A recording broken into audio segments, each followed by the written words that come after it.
এটি হলো একটি মানব মেশিন। বিখ্যাত অটোমোবাইল কোম্পানি ইয়ামাহা নিয়ে আসলো অদ্ভুত একটি বাইক। এই বাইকের কৃত্রিম বুদ্ধিমত্তাই চালকের ভারসাম্য নিশ্চিত করবে। বাইকটি খুবই সময় নিয়ে তৈরি করেছে ইয়ামাহা। এর চাকাগুলো যেমন মুভ করে তেমনি এর পুরো বডি মুভ করতে পারে। চলুন বিস্তারিত আলোচনা হবে মূল ভিডিওতে। তো শুরু করা যাক ভিডিও।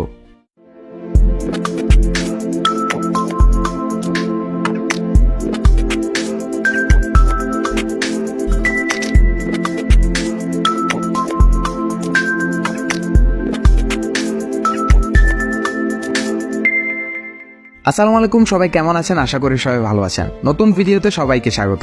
ভবিষ্যতে মানব মেশিন ইন্টারফেসগুলি আসলে কেমন হবে? ইয়ামাহার এই বাইকের মডেলটি সেই প্রশ্নটির উত্তর দিয়ে দেয়।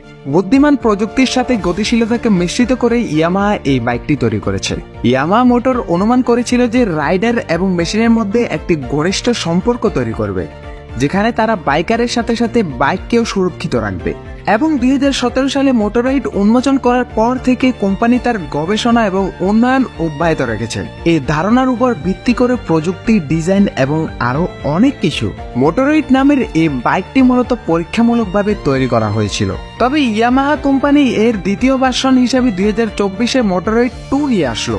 এটি হলো ব্যক্তিগত গতিশীলতার একটি বাহন, যা মালিককে চিনতে পারে, তার কিক স্ট্যান্ড থেকে উঠে যেতে পারে এবং তার রাইডারের সাথে চলতে পারে। কিন্তু এর সাথে একটি স্বতন্ত্রভাবে প্রাণবন্ত অনুভূতি থাকে। যখন কেউ তার বডিতে চড়ে, active mass center control system AMCS এই বাইকটিকে মনোভাব সংবেদন এবং নিজের ভারসাম্য বজায় রাখার পাশাপাশি মালিকের মুখ এবং অঙ্গিভঙ্গি চিনতে এবং প্রতিক্রিয়া জানানোর AI সিস্টেম উভয়কেও আরো উন্নত করা হয়েছে। মোটররাইড 2 একটি নতুন পাতার কাঠামোর বৈশিষ্ট্য, যা আগের যে কোনো মোটরসাইকেল থেকে ভিন্ন। আপনি কিভাবে এই জিনিসটি নিয়ন্ত্রণ করবেন তা স্পষ্ট করেনি ইয়ামাহা। তবে ইলেকট্রনিক স্টিয়ারিং এবং AMCES এর সংমিশ্রণের মাধ্যমে মোটররাইড 2 নিজের ভারসাম্য রক্ষা করতে পারে, তার নিজস্ব কিক স্ট্যান্ড থেকে বেরিয়ে আসতে পারে এবং নিজের ইচ্ছামতো ঘুরে বেড়াতে পারে। মুখের শনাক্তকরণ এবং অঙ্গিভঙ্গির নিয়ন্ত্রণের মাধ্যমে রাইডাররা তাদের আশেপাশে অনুসরণ করতে বলতে পারে। ইয়ামাহা মোটররাইড 2 বর্তমান একটি ধারণা।